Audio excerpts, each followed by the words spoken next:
Hello everyone, this is Ray with Nexcidia Toy Emporium, and today's look back at the past is the Joe Patriot, the Armored Missile Launcher Transport. Yes, that is a large Korean label on top of the English logo. We'll get back to that in a second. First, we're just going to check out this box.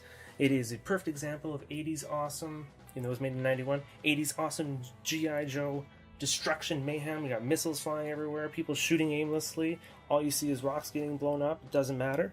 First, we got Big Bear on the front taking the lead. We got Roadblock watching his back. And we got Duke safe and sound inside, fully protected in his little armored cab.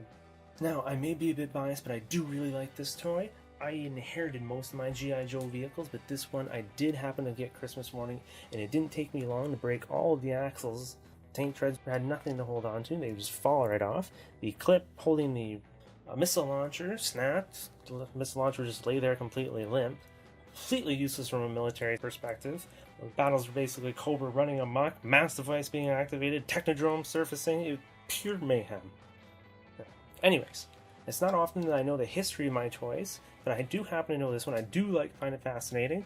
It was purchased in the early 90s by an English teacher working in Korea. He thought it was an awesome box. Want to put it on display? Bought it. Put it on a shelf. 20 years, he opened it once, put it back in the box, had no interest in the toy itself, just liked it on display. Years later, he happens to open an artisan leather working armory sort of store, and he had a booth at a convention one year, and he happened to be my neighbor, and we got talking, and we ended up making a trade. I've had it ever since. Now, aside from the front label, there's a price tag and what I'm guessing is a UPC on the top next to it. Now, these are all stickers, because this box was made in the United States in 1991. This is cheaper just to put a couple stickers on it. Now, we do have a bit of damage on the side here, but that's the worst of the damage. First, we're going to take a look at the back of the box. The back of the box is in pretty great shape. We do have a bit of wear around the edges, but the font is sharp, the images are crisp. It really all adds up to a great G.I. Joe experience. Now, as I mentioned, this toy has been opened, but it is actually only open, never put together, so we get to have a bit of an unboxing today. Take that right out for you. Look at that, everything sealed still. Now, first we're going to take a quick look at the paperwork. Now, I was able to... I tried to scan most of this for you to share with you, but some of it was a bit difficult, especially with the Terror on the Tundra. Having the staple binding it, I didn't want to twist it too much and damage it. So let's do a quick flip through here for you. I don't think you can really see anything. Essentially, it's just showing how awesome your displays could be if you had every toy they sold. The Micro Figures poster. And the sticker sheets. Never applied, never even touched. All crisp, all perfectly ready to be applied. We have the mini comic. I wasn't the best at scanning this for you. I didn't want to damage it too much. You do get the most of it. The links are available below. Let's do another pan through on the back.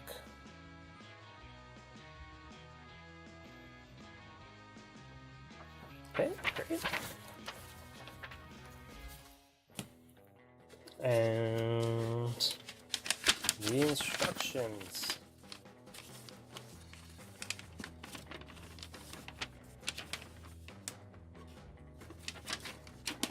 Now, one other fascinating Korean aspect of this toy is the Korean instructions. This was packaged in the toy, but one thing I find very fascinating is the paper itself. The Korean instructions is a different quality than the English instructions. I don't know how well you can see it, but the Korean is much more of a cardboard material, and it's much more of a darker yellow tone than the bright, crisp, white English instructions. Yes, so was it cheaper paper they went with, or more durable? It does feel a bit stronger.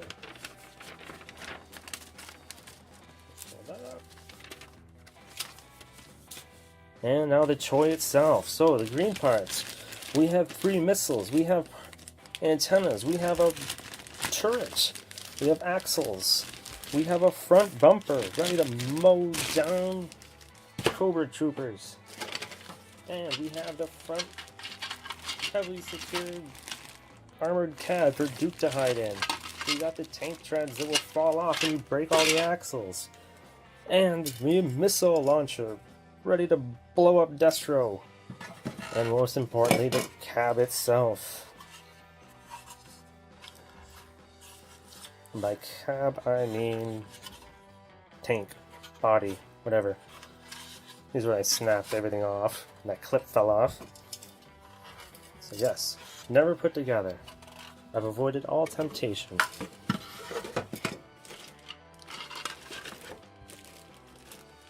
This back quickly for you.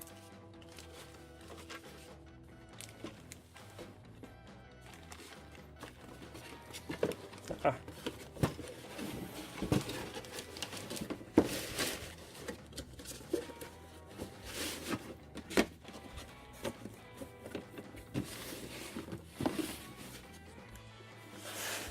And there we go. So yes, so that was the G.I. Joe Patriot Armored Missile Launcher Transport. Thank you for watching. This was Ray with Nexcidia Toy Emporium. Have a great day.